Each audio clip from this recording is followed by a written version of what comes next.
Well, because of the world this week, the past 7 days, dissected with a group of very special journalists here in the studio. Let's introduce them without any further delay. Vivian Watt from Time, great to see you as always. On the other side of the studio, though not necessarily against, but we'll see, Matthew Dalton from the Wall Street Journal. Great to see you, sir. Going on to the other side, we have from Die Zeit, Matthias Kruppe. Thank you for coming, sir. Thank you. And last but definitely not least, and we've worked together many times via a satellite link, but never face-to-face. Great to see you, Mark Burley from AFP. Howdy. Thank you all for coming in. Let's start with the release then of the hostages by Hamas this afternoon. The deal had been in the offing all week, a truce for 4 days, a release of 50 hostages in exchange for some 150 Palestinians. Let's get the thoughts then of our panel. Viv, I'll start with you. We've got, I think it's 24 hostages out. There'll be 39 Palestinian prisoners going the other way. And clearly, there'll be some people who are happy, some people who will still be extremely anxious. It is a difficult, fraught situation. Well, of those 24, of course, 9 of them are not 9. That's, I believe, correct. Or, no, 11 of them so are not Israeli. 13 Israeli, 11 foreign workers. Foreign workers, almost all Thai, I believe. All Thai, 1 Filipino. Filipino. Yeah. I mean, what's notable about this first batch, at least, is that there were no dual citizens among them. And that's obviously something of a ploy by Hamas to keep its leverage with foreign countries. I mean, you have a number of Americans being held hostage, we believe some French citizens, and if it appears that day after day after day they won't release them, there's going to be a tremendous sort of, I think, build-up of tensions with these countries, and there'll be a lot of, obviously, negotiations over how to get them out. And what's also notable to me is we've made such a big deal of these 13 Israelis. There are still 190 perhaps, 200 perhaps. 200, more than 200 left. It's just an astonishing number. So I think it's going to be a long road ahead. Absolutely remarkable. Mark Burley, can I bring you in from the Brussels correspondent of AFP? That's what I should have said in the full introduction. I apologise, sir. In terms of what we're seeing, I mean, clearly there's been all manner of negotiations going on. We've had the US involved, we've had Egypt involved, Qatar playing a really key role. One wonders, there must be so much room here for some kind of an error, some kind of a falling down of this negotiation going forward. We've already seen that. We all expected this to happen yesterday, and it was already delayed for logistical reasons. They said. I mean, we're not getting many details on it. One point, though, is I think Qatar said some of the Israelis released are dual citizens. So I'm not. I mean, it's a fast-moving situation. We're still going to have to check. I understand it to be mainly women and children, but again, we have to see where we are. We've seen in the previous hour of broadcasting, we've seen faces of those who've been released, and they all look like either it's a mixture of grandmothers and kids. It's an incredibly sad situation, isn't it? I mean, that's the way it goes, as I understand it, with the ICRC involved. Well, basically, with these sort of exchanges, the first thing is a test, and in a way, it should be kind of like the easier consignment, the people who you would expect to see released, who have no reason. I mean, no one should be held point blank, Sure. but these would be perhaps at the top of your imagination or your list of who you would expect to see as victims to be released. Given that the negotiation of this was essentially worked out by CIA chief and Mossad chief in Qatar, it's all black box stuff. I mean, how many details are we going to get? This is all going to come out in the days ahead when journalists hopefully can speak to giving space, of course, to people who've gone through this sort of a deal, but the ones who are willing to speak to journalists, when we can find out a little bit more of perhaps what went on. I think we've seen from previous hostage situations that quite often even the hostages themselves are very unaware of logistical stuff or anything that went on. They're greeted in the sort of protocolaire situation, but they're not always aware of what what it took to get the It release. must be amazing to try and put yourself in their shoes and think about what they're going through and remarkable stuff. Mark, thank you. We've got two people called Matthew, I've just realised. Matthew and Matthias. So it's great to see. I'm going to start with the man from Die Zeit. With the Matthias. Great to see you. Great to see you, Matthias. This situation, give us how are you viewing it? What's the kind of, how are your readers viewing this situation? I think it was already said before that the situation is very difficult to read. To be honest, of course, it's first and foremost each and every hostage which is released is a good news in a tunnel of many bad news over the last weeks. But where it leads to, whether both sides stick to the deal. Normally, you does a deal like that to build up some confidence, but confidence in this situation is really weird because there is no confidence neither on the Israeli side, neither on the other side. So where does it really leads to? And to be honest, the foreign workers which are released, I'm not even sure whether they are counted among the 50 which should be released. One of the many questions that are still outstanding. A particular deal which Qatar did with the Hamas. So even with the counting, it's difficult. We understand the tie negotiated with the Iranians. That's what we understand. Okay. But that's a version, that. But it would mean they are not part of the 50 which are agreed on. Indeed. So. Which already shows how difficult to grab the situation is. So it's incredibly tricky, this situation, to say the least, Matthew, isn't it? The whole issue about, if you just look back through recent history or go back as far as you want with the Middle East, anything could happen. Well, I'm thinking about an event in recent Israeli history, which is the kidnapping of Gilad Shalit, the Israeli soldier. 2006. Right, who was held for 5 years and ultimately freed in exchange for thousands of Palestinian prisoners. One soldier for thousands of prisoners. So given the precedent... Some of them mounted the October 7th. I didn't know, but that's just remarkable. Yeah. So you're thinking about the people who are still in Hamas's custody, the men, and even more than that, the soldiers who were kidnapped. What is the possible deal that is going to free, hundreds of people? If previously it was one soldier for thousands of Palestinian prisoners, how many Palestinian prisoners have to be freed from their perspective to free those people? And so you just think about, this was the kind of easiest part of the deal, to the solution for these hostages to be done. What lies ahead is going to be very difficult, and it's frightening to think what it could take to get the rest of the people released. Indeed, and as you say, talking about the Gilad Shalit story of 2006 to 2011, I think it was, and as you say, it was over 1,500 prisoners that were swapped for him. Hamas clearly thinking they've got leverage to get even more prisoners out of jail. Is that what you're saying? That's a situation, maybe. They do have leverage. They have enormous leverage. And you also think about what that event, what kind of precedent that set and the incentive it set for Hamas to do this. I mean, there's some speculation that was kind of one of the main goals of this operation. The attack was not necessarily to kill lots of people, though that probably was part of it as well, but also to take as many hostages as possible, to use them as leverage to free as many of their people in Israeli prisons as they could. And particularly Hamas people from prison, as I understand it, that is one of the strategic objectives with the Israeli soldiers that are taken. Right, exactly. But a lot of the people who have been freed are actually, they're not Hamas operatives. They're I think they're from other militant groups. There could be just Palestinians. As I understand it, this 39 is mostly women and women and children. And children. Well, children is 16 to 18-year-olds. I mean, that's. I'd call them kids, but there you go. Yeah, we call them kids around the world. I mean, a lot of these. I don't know these particular cases, but we do know that there are a high number of administrative detentions in Israeli hands. These are people who haven't been charged, who are held.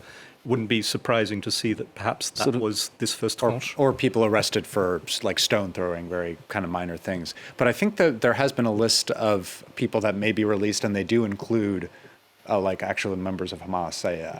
I'm not sure about that. Maybe I'm And wrong. again, we're still scrabbling. Well, this is the thing, isn't it? Because we don't yet know how this is going to I mean, develop. we have not come to the real tough stuff of this negotiations yet. This is, this is the easy stuff of course, to release women and children, their babies, among the hostages. It's just mind-boggling. Doesn't bear thinking about, does it? The whole thing? And, who knows what kind of mental state they're in at this point.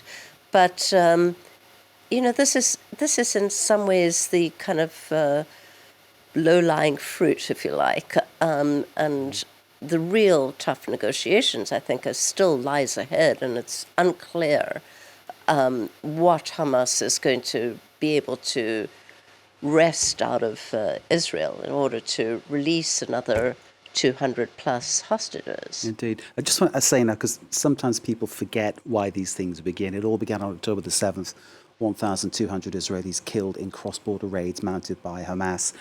And those raids, Viv, I mean, some of the details that I've heard, and we've all heard, are just incredibly mind-blowingly shocking, aren't they? In all the incredible devastation that we've witnessed in 7 weeks, we have almost forgotten the just astonishing fact of the invasion into Israel and a completely unprotected Israel. That it's like a country that we thought had, state-of-the-art security, was absolutely vulnerable.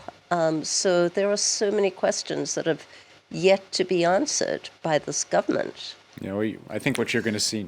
Excuse me one second. We're going to break off to get a word now from the Israeli Defense Force, a representative speaking right now.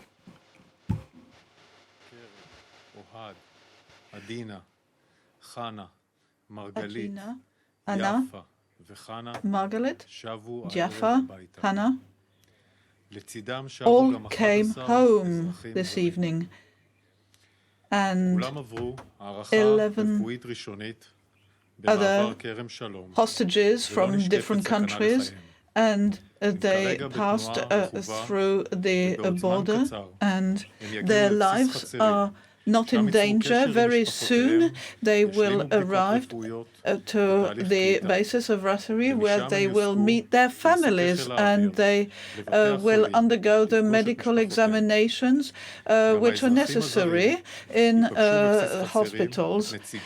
The foreign citizens will also meet up with the representatives of their countries and be taken to hospitals. Each of those hostages who have been brought back are a world in themselves. It was absolutely compulsory to bring them all out, and all the leaders have done as much as they could to bring them out. And we mustn't forget, however, that the hostages who were brought home also have, there are other prisoners, there are injured or deceased people around them, and our joy and enthusiasm must be in proportion with this fact. It was wonderful to bring them through the border. Our heart is, however, still with all the others who are still detained in Gaza, and we feel for their families. We still have the obligation and the duty to rescue all those other ones, and this is what we are working on. The process is still ongoing, and until they are all home, we shall keep working hard. And we cannot forget that Hamas is a cruel organization with no scruples, and information is hard to obtain. There's one hostage who was claimed to have been killed, but in the end she was in those who were released.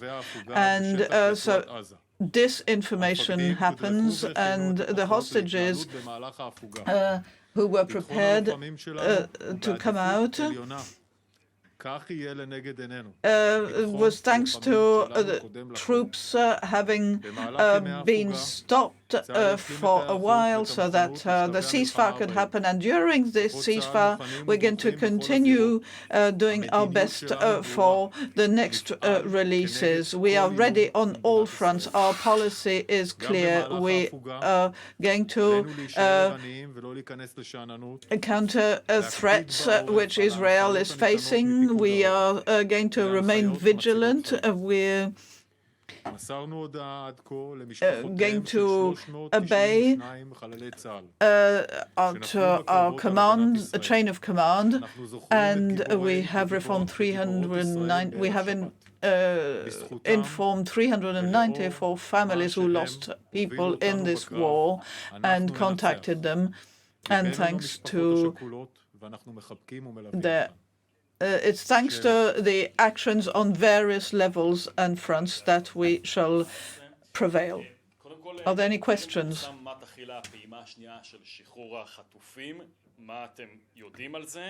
We don't know what the next stage will be. How do you know what's going to happen for the next batch? והאם אתם יודעים כמה אזרחים עזתים הצליחו לחזור היום לצפון הרצועה? איך הכוחות בשטח תודרכו כדי להגן על עצמם? אנחנו נערכנו בקווים המבצעיים, אחרי שתדרכנו את הכוחות, וידענו שקודם כל מה שחשוב זה ביטחון כוחותינו. יש להסכם הזה תנאים והגדרות מאוד מאוד ברורות. אנחנו עומדים בקווים שלנו, ערוכים לביטחון כוחותינו, ונדע על מנת Daniel Agari there, the spokesperson for the Israeli Defense Forces as they are known. We lost the translation because it would have been interesting to hear what he was saying about what happens next, because that's the question that we're all asking, isn't it, Matthias? What happens next? Because we could see this being played in, day out, but of course, as we were just discussing with Matthew, there the leverage that Hamas has got means they might be asking for more and more. Yeah, that's the leverage is still with the Hamas, and so there is in some way, there is a strategical mismatch because the Israeli government is under pressure from inside, from the family of the hostages, and I guess that the pressure with the first hostages now released is not going to diminish.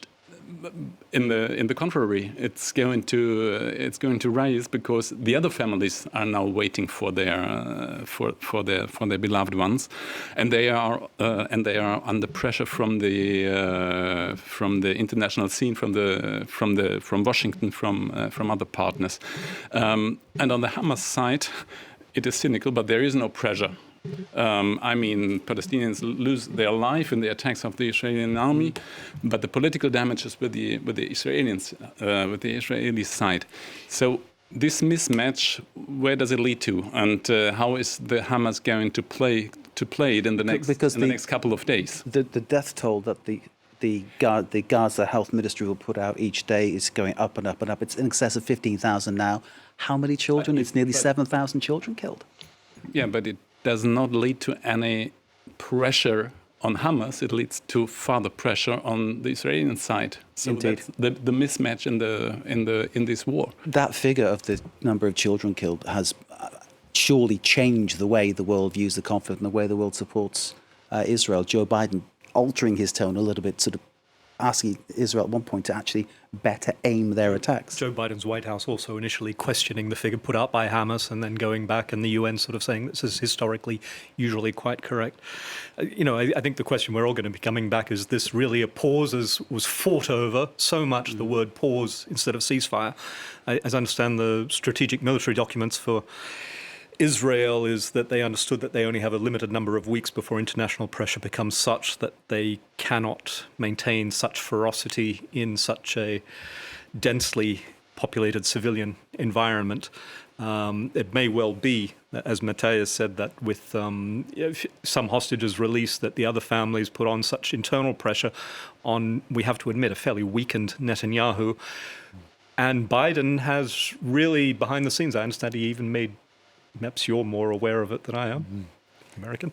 But I understand that he made a call towards the end of the negotiations to really move things along when it was like how many days, how many hostages, what sort of time. That Our correspondent in Tel Aviv this evening has said that Biden's role was really important in that sense. It's his, well, he has bring influence over everyone except for Hamas, who's playing. No, we've reported that he made a call to Qatar at the very end of the negotiations to try and get it over the finish line. As did we. But yes. Who did it first? I don't know. Let's look at it. We'll have to look at it. I don't know. I hate being a journalist who prognosticates, but it's usually not our job, is it? This But, may well turn into what would effectively be a ceasefire. The pressure lines seem to go there. That said, there is scope for things to go wrong in the days ahead. Well, I think the Israeli military, again, they put out a message in Arabic over social media warning people not to go north, to stay south, to stay away from the northern half of the Gaza Strip, and if you're still there, God forbid, to go south. So indeed, some people have actually been shot going north. We heard earlier reported on AFP about the tragic go back to their homes and they've been killed. Speaking to people who say they intended to go back at least to get some stuff from their homes, perhaps to come back down, and this is the risk that they. One wonders what's left of their homes. That's one of the issues as well, isn't it? Because obviously the extent of what's going on. But that shows, I think, that Israel, after this pause is over, they intend to continue waging the war. Okay, let's. Unless you have any further thoughts. Well, I mean, it just occurs to me that we're 7 weeks just about into this war. 7 weeks ago, the Eiffel Tower and the Brandenburg Gate were lit up with the Israeli flag. And it's just unimaginable now that would ever happen. Yeah. It's kind of remarkable how 7 weeks ago there was such enormous public sympathy with Israel. And now, of course, it's just dramatically different, and surely that kind of pressure is going to just keep building. Viv, thank you. Let's move on to a big story in the Netherlands this week. Country with, unless I'm mistaken, a reputation as one of the most liberal societies in Europe, if not the world. So why did Dutch voters endorse this week the far-right candidate in the elections? He is Geert Wilders, forgive my pronunciation. Once thought of as a niche political act, now seems like he's taken centre stage. Let's hear from Mr. Wilders.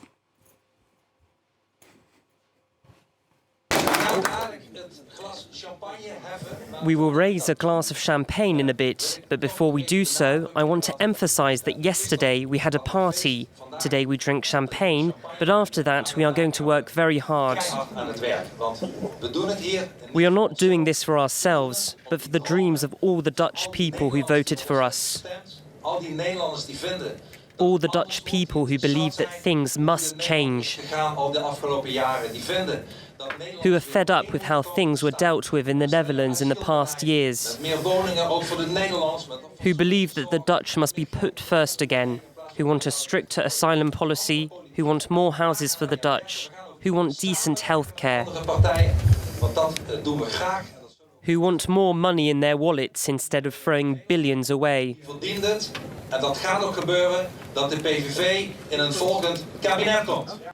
Lots of promises from Geert Wilders. Who would like to go first in telling us and explaining why the Netherlands has turned to the far right? It's worth pointing out, though, I'll pick on you, Matthias. The Netherlands has had conservative governments for the past two decades at least, so it's not that liberal, in spite of its attitudes towards marijuana and various other aspects. It's the why question, that was the reason why I was laughing. The why question comes each and every time when we have a success of these guys. Let's talk about all of them.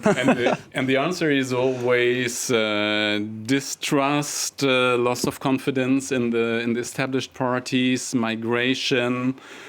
And I think there is something which seems to be very unpolitical, but there is among the frustration of many of the voters leads to the situation that they think, whatever comes next, it must be something new. And that something new is some kind are these guys. So I mean, even if themselves, Geert Wilders is not really new. He was there 2 decades ago when he broke up with the Liberal Party. You mentioned the liberal tradition of the country. Wilders was a liberal who left the Liberal Party. So I don't think that the why question really leads anywhere. There's another thing in it. He is still the only party member. His party is a one-person party. So what does it mean? There is no real organization around him. There are no people who are used to govern. So there is now a couple of questions whether he would be, if he gets a majority, if he gets a coalition, if he would be fit of all to govern. But all these questions, I mean, there's another big confusion. There is another big hurdle for European policy. And having seen how successful Brexit was for the United Kingdom, he's actually he's wanting to push towards an exit. And this is one of the issues I don't really trust in, that he is going to break up with the European Union. But so Nexit's not a go in your opinion. Go ahead. I mean, but that's I think one of the reasons for his success, and also one of the reasons why Marine Le Pen has been more successful over the years, is that she has moved somewhat to the center, particularly on the issue of Europe. You notice in his remarks, he talked about migration policy, asylum policy, and he talked about economic concerns, housing costs, that are things that really the Dutch are really concerned about.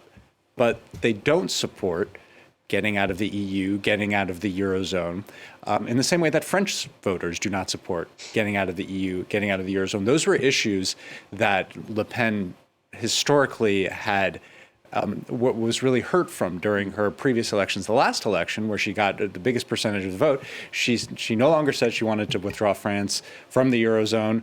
She softened her anti-EU rhetoric, and that worked. And you could say even now that she is perhaps the front runner to become the next French president in the next election. So yes, the far right is gaining, but also the far right is becoming a bit less far right than it used to be, particularly on the issue of Europe. Mark, give us a sense from Brussels. Yes, People must be putting down their Brussels beers and thinking, what's going on? We've got a growing camp of governments or wannabe governments. I mean, there's still no guarantee that Wilders will actually get there. I mean, it looks to be a very difficult path for him to get to power, despite being the biggest single party. But, we've now got Italy, Slovakia, Hungary, Poland flipped the other way. Spain. Great. And it's rising in France, in Germany. So, they may not want to leave the EU, but the EU is going to be coloured, is going to be changed from within the tent, perhaps, by a growing axis within. That is perhaps the danger, and that'll perhaps be, my Brussels point of view, perhaps going to be realised in 7 months' time when there are EU elections, when we really get to see the extent of this. But I think on top of that, well, firstly, just let's do a little bit of a reality check here. There are multiple parties in this little country of the Netherlands, and Wilders got 25% or so. So it's not like he swept the board.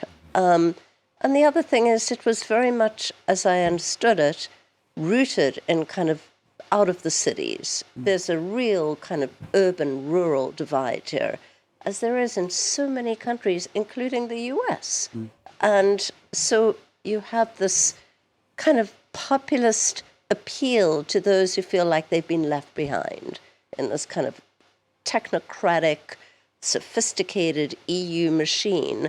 They don't sort of see a place for themselves. And that is a kind of a legitimate concern and something that Eurocrats should be able to address. Indeed, and Viktor Orban hailing the winds of change.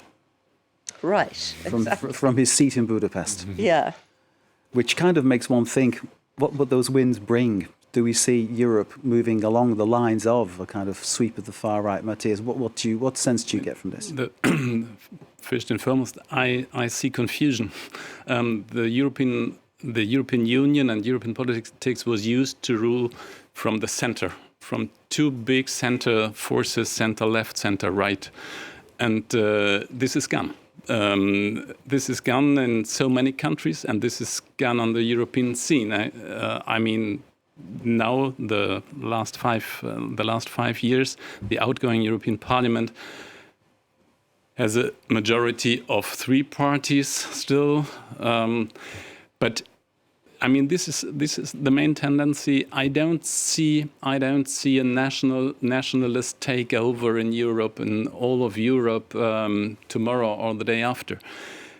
But it becomes more and more difficult to rule, be it in the countries, be it on the level of the European Union, and then we are in a vicious circle, because this leads to more frustration and to more distrust in the system, and it plays in the cards of those those who profit, obviously. So the more people are fed up, the more they see the standard of living decrease, the more their opportunities are restricted, the more they turn to extreme alternatives. That's the message.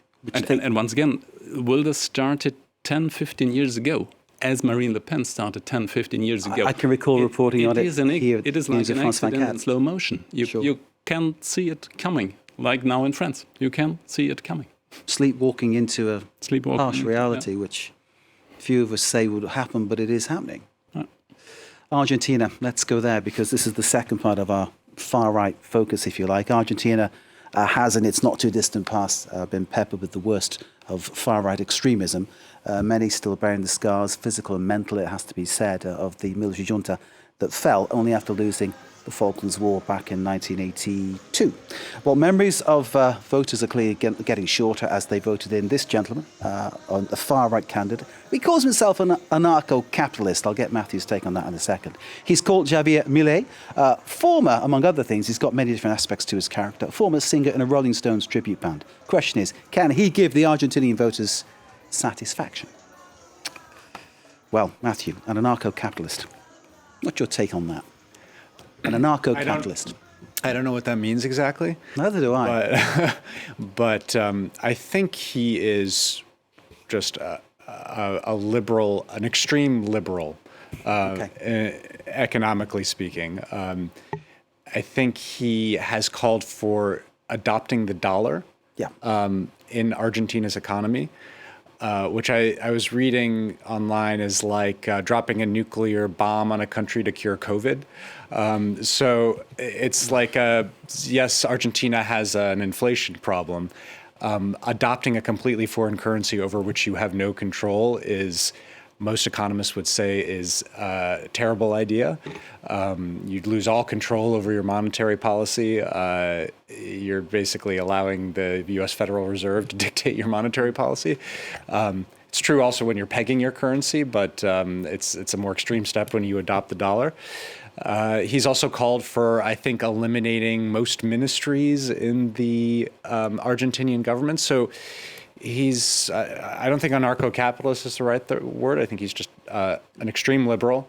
He's called for, I think, cutting the government budget drastically as well. I think if you ask most economists, they would say that these are not the answers to Argentina's economic problems. Inflation's 142%. That's just one thing to throw into this discussion to make people at home realize, or wherever you're watching, of course, how difficult life is for people in Argentina. Right. And yeah, it's been a problem for a long time, and they've had the peg to their currency has been pegged to the dollar, and then that peg has been abandoned repeatedly over the years because it can't hold. But again, I go back to the analogy of adopting the dollar would be like dropping a nuclear bomb on the Argentinian economy. So his economic outlook is a bit suspect. Again, that from Matthew. His approach towards women's rights is well, he's talking about banning abortion. That's one thing. I'll turn to you, Vivian, as a woman. When he's saying this about a woman's choice, it is not a good thing. It is not a good thing. Their neighbors to the north of, I mean, not their neighbors, but the US Sure. clearly Same issue. doesn't have much of a leg to stand on when talking about these abortion rights. But it is, we came to see, I think, Argentina in recent years as being this kind of new style Latin American country, sort of emerging from dictatorship, becoming this kind of regional power. And I think one forgets that there were many years in which they really did suffer incredible economic just dysfunction, social dysfunction, from which in some ways they are still suffering the after effects. And how does a guy who was a Mick Jagger impersonator become the president, Mark? Call me old-fashioned, but I'd like my politicians to be a little bit more, have some gravitas, I suppose. But this is a whole different ballgame, isn't it? Well, I love the Bill Clinton days of playing the saxophone and stuff, but I won't go the music route. I lived for a while in Brazil, and I can see the way and went around Latin America a lot. And there's already like a shadow dollarization in many countries where you can pay in US dollars for anything, and sometimes you're expected to. There is Panama and Ecuador that do have dollar economies that have totally, given their financial sovereignty over to the US for everything they have to do. Smaller countries, admittedly.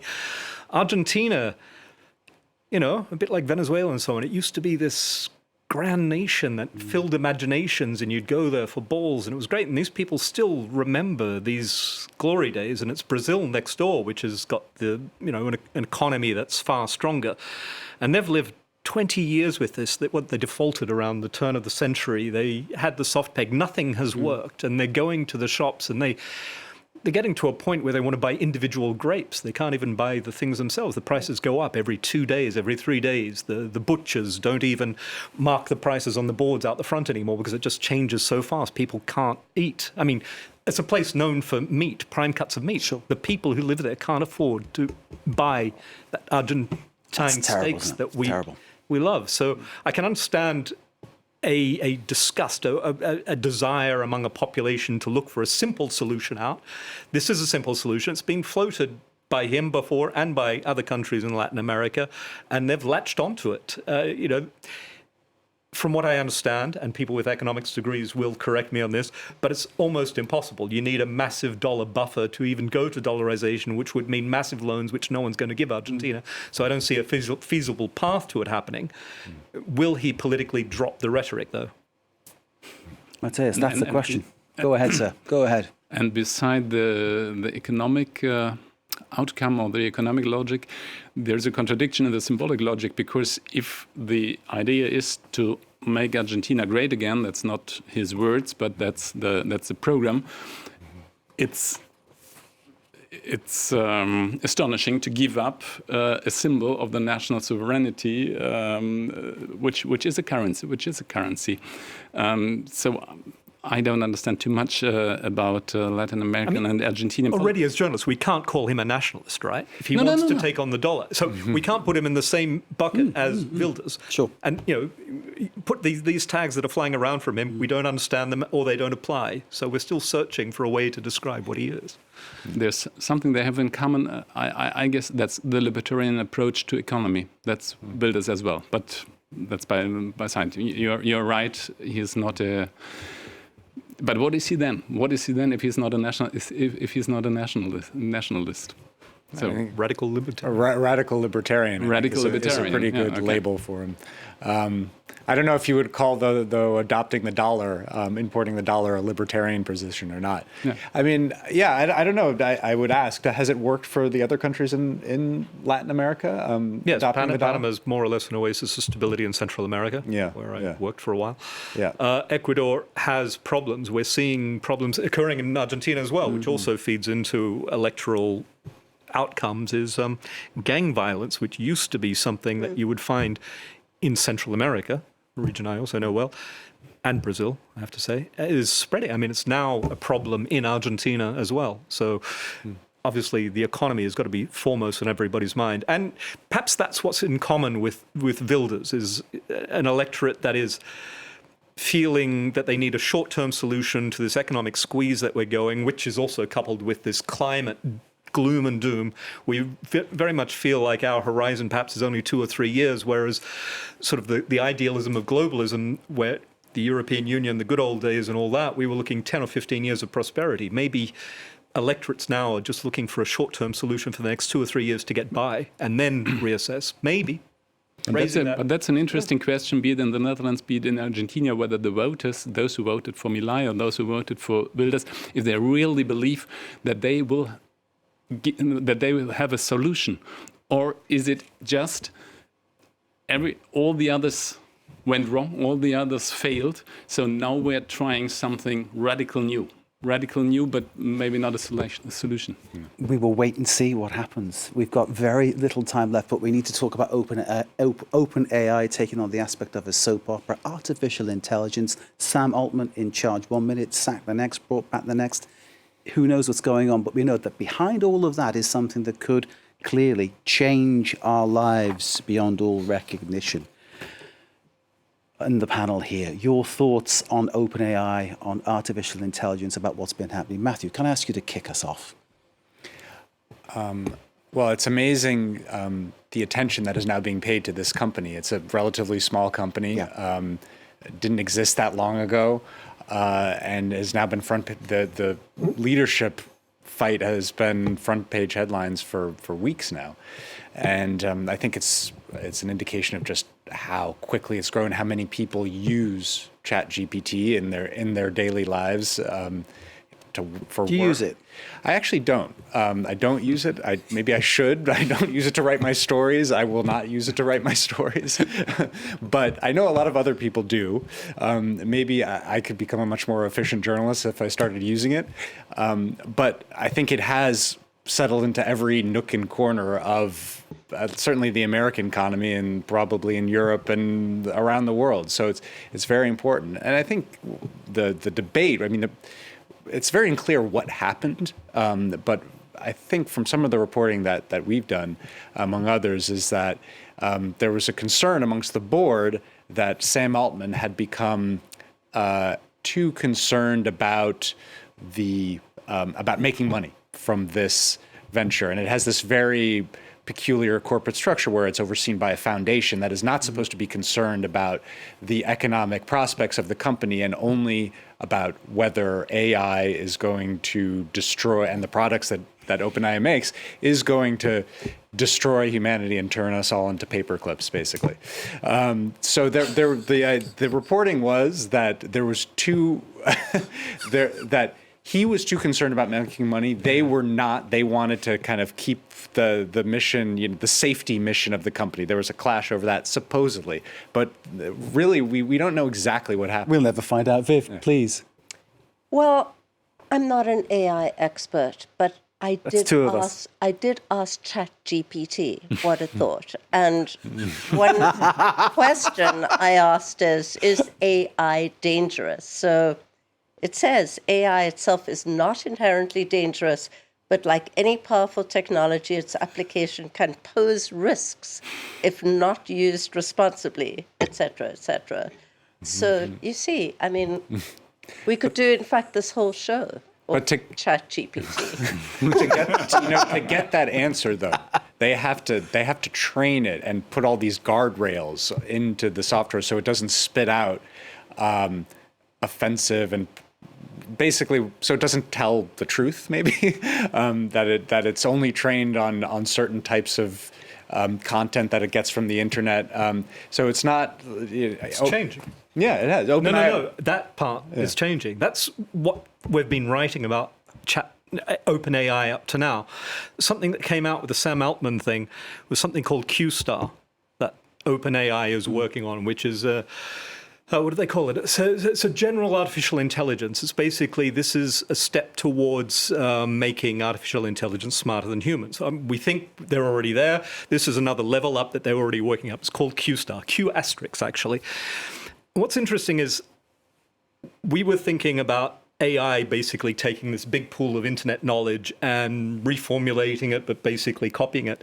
What this seems to have done, and it's just reporting in the last couple of days, is that it this AI, this Q star, has taken a mathematical problem that it hasn't been presented with before, a version of maths it has not seen before, and it's solved it. So it's moving beyond a level that we have been reporting on for this general artificial intelligence to a new level. Now, this sounds pretty boring, a bit of maths, and no. But it sounds like it's moving faster than we are, which is interesting. Think about the applications beyond. If AI can actually start approaching scenarios that it hasn't been trained on, but can apply a whole lot of other general intelligence. Fascinating stuff. This may be part of the final comment, Matthias, very quickly. I don't have to add anything. It's obvious that there are so many questions on what does it mean morally, politically, socially. So, Matthias, thank you. Viv, thank you. Matthew, thank you. Mark, thank you all for joining us. Thank you for watching. Please stay with us here on France 24. We continue to bring you the news and the analysis.